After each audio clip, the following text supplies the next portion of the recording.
नमस्कार दोस्तों। जय श्री गणेशाय नमः। प्रिय बंधुओं, 7 सितंबर गणेश चतुर्थी के दिन भूल कर भी मत करना। यह 3 कम, वरना पूरा घर हो जाएगा, बर्बाद घर में छा जाएगी। कंगाली जी हाँ, आज के इस वीडियो में हम आपको बताएंगे वो 3 गलतियां जो गणेश चतुर्थी के दिन भूल कर भी नहीं करनी चाहिए, वरना आपके घर में दरिद्रता आ सकती है। तो दोस्तों, वीडियो को अंत तक जरूर देखें ताकि आप इन गलतियों से बच सकें और भगवान गणेश की कृपा आप पर बनी रहे। चलिए शुरू करते हैं दोस्तों। गणेश चतुर्थी का पर्व हम धूमधाम से मनाते हैं, और मनाया भी क्यों न जाए, क्योंकि गणपति बाप्पा को कहा गया है कि विघ्नों को हरने वाले, कष्टों को हरने वाले और सुख को लाने वाले श्री गणेश जी हैं, और इनका आगमन होने जा रहा है। इनका आगमन भक्तों के लिए अति उत्तम, अति शुभ होता है। ऐसी मान्यता शास्त्रों में कि यदि घर में किसी प्रकार की समस्या है या फिर किसी मनोकामना की पूर्ति के लिए आप गणेश स्थापना करते हैं, पूजन करते हैं, तो निश्चित रूप से वह कामना गणेश जी पूर्ण करते हैं। शास्त्रों की मान्यता ऐसी है कि भाद्रपद की चतुर्थी को गणेश जी को लाया जाता है और अनंत चतुर्दशी को इनका विसर्जन किया जाता है। इस बीच की तिथियों में गणेश जी की पूजा आराधना बड़ी धूमधाम से की जाती है। इनको दूर्वा अर्पित की जाती है, मोदक आदि का भोग लगाया जाता है, दोनों समय की विशेष पूजा आरती की जाती है, और अंत में अनंत चतुर्दशी के दिन इनका विसर्जन किया जाता है। शास्त्रों में ऐसी मान्यता है कि गणेश जी को अपने घर में लाकर विधिवत उनका पूजन और सेवा करने से हमारी मनोकामनाएं पूर्ण होती हैं। तो विद्या बुद्धि के दाता श्री गणेश जी का आगमन होने जा रहा है। दोस्तों, इनको लाने का जो विशेष समय होता है या फिर इनको स्थापित करने का विशेष समय होता है, वह दोपहर का समय होता है। कारण यह है कि इनका जन्म हुआ था दोपहर के समय, तो इसलिए यह उत्सव दोपहर में ही मनाया जाता है। विशेषकर स्थापना जो होती है वह दोपहर में ही होती है। गणेश जी की मूर्ति से जुड़ी बहुत सारी कुछ बातें हैं जो कि जानना अत्यंत आवश्यक है। वैसे तो हम बिल्कुल नहीं कहेंगे कि कोई भी गणेश जी की मूर्ति अशुभ होती है। हाँ, उसके मायने, उसके कारण बदल जाते हैं, क्योंकि जैसे हमारे शास्त्रों की मान है कि बहुत बड़ी मूर्ति की पूजा सेवा हम अपने घर में नहीं कर सकते, तो ऐसा बिल्कुल मतलब नहीं है कि आपके घर पर रखी हुई बड़ी मूर्ति अशुभ है। हाँ, अशुभ इसलिए है कि आपने उसके बराबर उसकी सेवा पूजा नहीं कि। आगे बढ़ने से पहले आपसे रिक्वेस्ट करते हैं कि अगर आप भी अपने जीवन में भगवान गणेश की कृपा पाना चाहते हैं तो इस वीडियो को लाइक करके कमेंट में जय श्री गणेश लिखना ना भूलिए। दोस्तों, वैसे गणेश जी की मूर्ति में भी कुछ बातें ध्यान रखनी चाहिए। यदि आप गणेश जी की मूर्ति को लाने जा रहे हैं तो एक चीज का ध्यान रखें कि मूर्ति किस चीज की ला रहे हैं। यह भी आपकी कामनाओं के ऊपर आधारित है।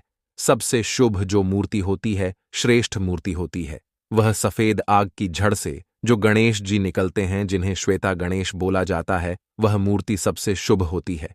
तो यदि इस प्रकार के गणेश जी को आप अपने घर में लाते हैं तो रिद्धि सिद्धि लक्ष्मी या फिर किसी भी कामना के लिए आप लेकर आए। यह मूर्ति बहुत ज्यादा श्रेष्ठ होती है, लेकिन यह मूर्ति बहुत कम प्राप्त होती है, क्योंकि जब आंख का पौधा काफी पुराना हो जाता है तब उसकी जड़ से गणेश जी की आकृति निकलती है, और यह आकृति काफी शुभ होती है। कहा जाता है कि धन के स्थान पर यदि इनको स्थापित कर दिया जाए तो जीवन में चाहे कितनी भी पीढ़ी दर पीढ़ी आपकी जो संतानें हैं वह बढ़ती चली जाए, लेकिन उनको धन की कमी कभी नहीं होती है। तो खैर, चलिए, यह गणेश जी तो नहीं मिलेंगे। यदि मिले तो जरूर लाइए। और आपको एक चीज ध्यान रखनी है, यदि आप अपने घर में पूजा प्रार्थना के लिए गणेश जी की स्थापना करना चाहते हैं, इनको रखना चाहते हैं, लाना चाहते हैं, तो आप हमेशा बैठी हुई प्रतिमाएं ही लाए, क्योंकि शास्त्रों में कहा गया है कि बैठे हुए गणेश की पूजा आराधना घर में करने से लक्ष्मी की कृपा होती है, कामनाओं की पूर्ति होती है। तो यदि घर में आप गणेश जी को लाने की सोच रहे हैं या फिर लाने वाले हैं तो बैठी हुई प्रतिमा का ही चयन करें। अगली चीज है कि गणेश जी की प्रतिमा लाते समय घर के लिए लाए या फिर ऑफिस के लिए लाए, उसमें फर्क हो सकता है। आपको बताना चाहेंगे कि यदि आप अपने ऑफिस, दुकान या फिर अपने प्रतिष्ठान में ला करके इनका पूजन आराधना करके विसर्जन करना चाहते हैं तो ऐसे में आप खड़े गणेश की प्रतिमा भी ला सकते हैं। कहा जाता है कि इससे व्यापार दिन दुगनी रात चौगुनी पड़ता है। यदि कोई कला वर्ग के विद्यार्थी है यानी कि नृत्य गायन इत्यादि के, तो वे खड़े गणेश जी की प्रतिमा लाकर पूजन विसर्जन कर सकते हैं। बस घर में जो आपको प्रतिमा लानी है वह बैठे हुए गणेश की प्रतिमा लानी है, यह ध्यान रखें। प्रतिमा लाते समय एक चीज का ध्यान आपको और रखना है। घर में प्रतिमा लाते समय आपको वाममुखी गणेश जी हिलाने हैं। वाममुखी का अर्थ हुआ बाएं की तरफ मुड़ी हुई सूंड वाले गणेश की प्रतिमा, यह घर के लिए ज्यादा शुभ होती है। अब दाहिनी तरफ जब मूर्ति की सूंड होती है, उस मूर्ति के लिए पूजा और सेवा की अधिक आवश्यकता होती है। इसलिए कहा जाता है कि गणेश जी की प्रतिमा हमेशा वामुखी होनी चाहिए, यानी बाई तरफ सूंड जिनकी घूमी हुई हो वही गणेश शुभ होते हैं हमारे घर के लिए। अन्यथा जो दाईं तरफ सूंड वाले गणेश होते हैं वह जल्दी रुष्ट होते हैं। यदि हमसे कोई भूल हो जाए तो रुष्ट होते हैं। अभी इसका अर्थ आप यह बिल्कुल ना समझे कि गणेश की प्रतिमा किसी के लिए कल्याणकारी नहीं होती है। ठीक वही बात जो कि हमने आपको उदाहरण से समझाई कि बड़ी मूर्ति भी श्रेष्ठ होती है, लेकिन हम घर में नहीं रख सकते क्योंकि हम उनकी उचित पूजा सेवा आराधना नहीं कर सकते। उसी तरह जो दाएं तरफ सूंड वाले गणेश जी होते हैं उनको अत्यधिक सेवा प्रार्थना की जरूरत होती है जो कि हमसे नहीं हो पाती है। तो इसीलिए एक नियम बनाया गया है कि गृहस्थ धर्मयोद्धा करना चाहिए, फिर विसर्जन करना चाहिए। जैसा कि आप सभी जानते हैं कि प्लास्टर ऑफ पेरिस की मूर्तियां उतनी श्रेष्ठ नहीं होती हैं, और यदि आप मिट्टी के गणेश जी लाते हैं, पूजन करते हैं, विसर्जन करते हैं, तो यह ज्यादा श्रेष्ठ होता है। यदि आपको इस तरह की गणेश की प्रतिमा मिले तो अधिक श्रेष्ठ है। अब बात करते हैं रंग कि किस रंग के गणेश जी की प्रतिमा लाना आपको बहुत शुभ होगा। तो देखिए, केसरिया रंग के गणेश की प्रतिमा लाते हैं तो सर्व सुखदायक केसरिया रंग के गणेश होते हैं। दूसरी चीज, हरे के रंग के गणेश की प्रतिमा भी रखी जाती है। अलग अलग कामनाओं के लिए अलग अलग तरह के गणेश की प्रतिमा रखी जाती है। यदि आप संतान प्राप्ति के लिए गणेश जी की प्रतिमा लाना चाहते हैं, उनका पूजन विसर्जन करना चाहते हैं, तो गणेश जी का जो बाल रूप है वैसे ही प्रतिमा लाकर के पूजन कर अनंत चतुर्दशी के दिन इनकी विदाई करें, इनका जल में विसर्जन करें, इस बात का ध्यान रखें। और यदि आप घर में मूर्ति रखना चाहते हैं तो बहुत छोटी सी 3 इंच से छोटी मूर्ति घर में लाकर के घर के मंदिर में स्थापित कर सकते हैं, तो आप ऐसा ही करें। अब बात करेंगे स्थापना की। आपको एक चीज और बता दें कि कई लोगों के प्रश्न आते हैं कि गणेश जी की प्रतिमा 6 तारीख को हम ला सकते हैं या फिर 7 तारीख को लाएं, किस दिन लाना शुभ होगा। तो देखिए, गणेश जी को गणेश चतुर्थी के दिन लाना ही शुभ होगा, जो कि 7 तारीख को है। 6 तारीख को हरिताल का तीज जैसे समाप्त होगी। 7 तारीख को आप गणेश जी को ला सकते हैं। गणेश स्थापना का जो सबसे शुभ मुहूर्त है वह 11 बजे से प्रारंभ होकर दोपहर 1:08 तक है। इस बीच आप गणेश जी की प्रतिमा लाकर उनकी स्थापना कर सकते हैं। गणेश जी की स्थापना की बड़ी साधारण सी विधि है। सबसे पहले तो आप मंदिर के बाहर बैठ जाए। मंदिर में तो बहुत सारी मूर्तियां होती हैं, लेकिन आपको मंदिर के जो देवता हैं उनसे अलग रख करके यदि आपने चौकी लगाई तो यह ज्यादा श्रेष्ठ माना जाता है, क्योंकि आपने अलग से कोई बड़ा अनुष्ठान किया है। इसलिए आपको अलग से लाल रंग का कपड़ा इसी चौकी पर बिछा करके उस पर आपने जो नई मूर्ति प्रतिमा लाई है या फिर आपके घर में जो पड़ी हुई प्रतिमा है, आप उनको भी बहुत अच्छी तरह से साफ करके, यदि धातु की प्रतिमा है तो स्नान वगैरह कराएं, और यदि फोटो है तो भी आप उसकी स्थापना कर सकते हैं।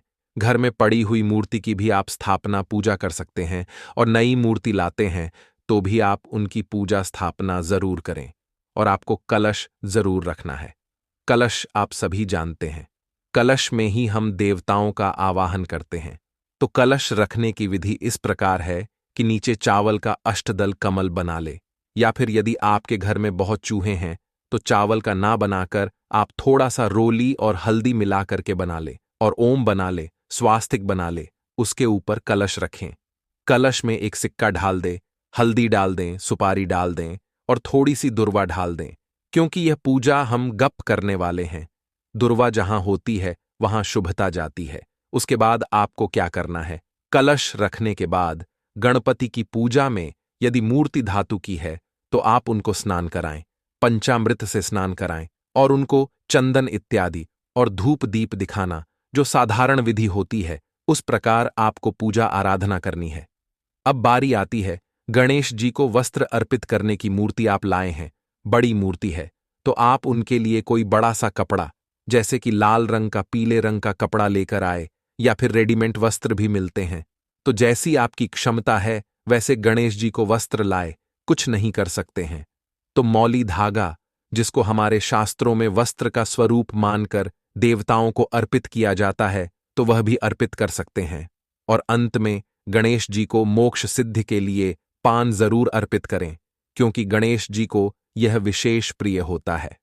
तो आप उनको पान जरूर अर्पित करें। पान में आप एक पान का पत्ता ले 2 लौंग, 2 इलायची रख करके, और जब गणेश जी का पूजन हो जाए उनको भोग लगाएं।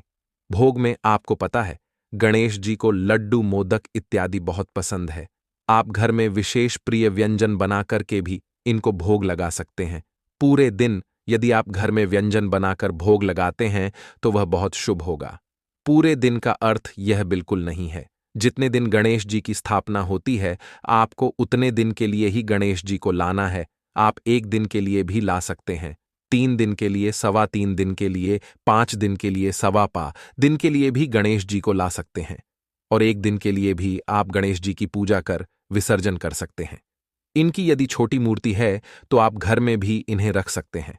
तो बस 1 दिन के लिए भी आप यह कर सकते हैं, जितनी भी आपकी इच्छा हो और पूर्ण विधि विधान से करना चाहते हैं।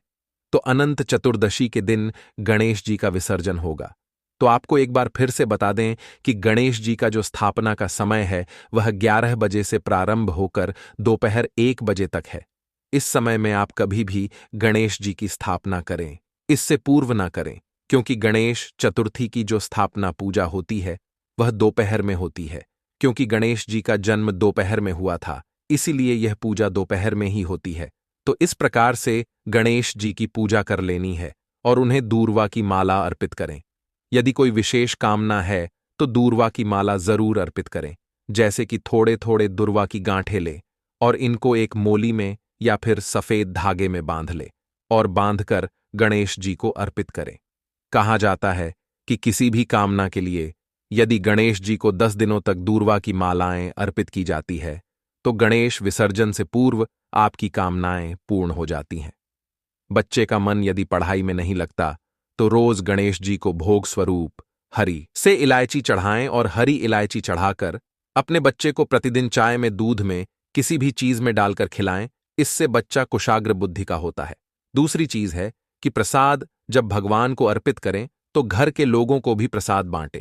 अगली चीज यह भी है कि आप गणेश अथर्व शीर्ष का पाठ करें।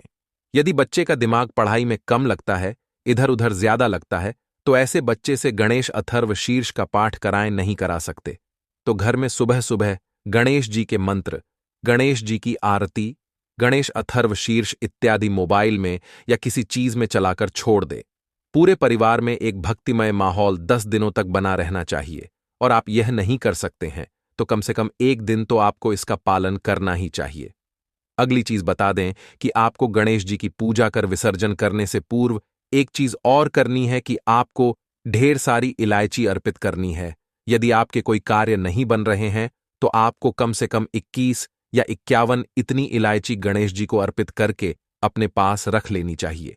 जब आप किसी जरूरी काम के लिए जाते हैं तो इस इलायची को अपने पर्स में ढाल लें। और बच्चे का मन पढ़ाई में नहीं लगता है या फिर कभी कभी बच्चे हमारा कहना नहीं मानते, तो ऐसी स्थिति में उसी इलायची को बच्चे को प्रतिदिन खाने को दें। ऐसा करने से बच्चे की बुद्धि सुधरती है और बच्चे का सही बौद्धिक विकास होने लगता है। इस तरह के कार्य आपको करने चाहिए। बाद में आपको गणेश जी की आरती परिवार के साथ करनी चाहिए। तो उम्मीद करते हैं कि हमने सारी विधियां और सारी बातें जो आपको जाननी आवश्यक थीं वह सब कुछ बताया। और एक बार फिर आपको बता देते हैं कि गणेश चतुर्थी का पर्व इस वर्ष 7 तारीख को मनाया जाएगा, 7 सितंबर को। और एक महत्वपूर्ण चीज आपको बता दें कि गणेश चतुर्थी को चांद बिल्कुल भी नहीं देखा जाता। इस बात का ध्यान रखें। चांद क्यों नहीं देखा जाता है? चांद इसीलिए नहीं देखा जाता है क्योंकि मान्यता है कि आज के दिन सभी देवी देवता गणेश जी को बहुत सारे भोग प्रसाद व्यंजन खिलाते हैं। इससे गणेश जी का पेट काफी फूल गया और गणेश जी को चलने में परेशानी हो रही थी। और चंद्रमा ने यह देख कर के गणेश जी का उपहास उठाया। गणेश जी का उपहास उठाया जाने पर माता पार्वती अत्यंत क्रोधित हो गई और उन्होंने चंद्रमा को श्राप दिया कि आज के दिन तुम्हारा दर्शन करने पर मानव पर कलंक लगेगा, और आप तो जानते ही हैं इस कलंक से श्री कृष्ण भी नहीं बचे थे। इसलिए इस दिन चंद्र दर्शन से बचे, चांद के दर्शन से बिल्कुल बचे। किसी भी स्थिति में इस दिन चांद के दर्शन हो जाए तो निश्चित रूप से कलंक लगता है। जब श्री कृष्ण भी इस कलंक से नहीं बचे तो हम तो मानव हैं। तो इस बात का ध्यान रखें। वही दोस्तों, इस दिन आपको गणेश चतुर्थी की कथा जरूर सुननी चाहिए। तो दोस्तों, गणेश चतुर्थी की कथा हमारे चैनल पर अपलोड हो जाएगी, आप लोग जरूर देखिएगा, अच्छे से सुनिएगा। तो इस वीडियो में बस इतना ही, हम मिलेंगे किसी नहीं और खास जानकारी के साथ। धन्यवाद।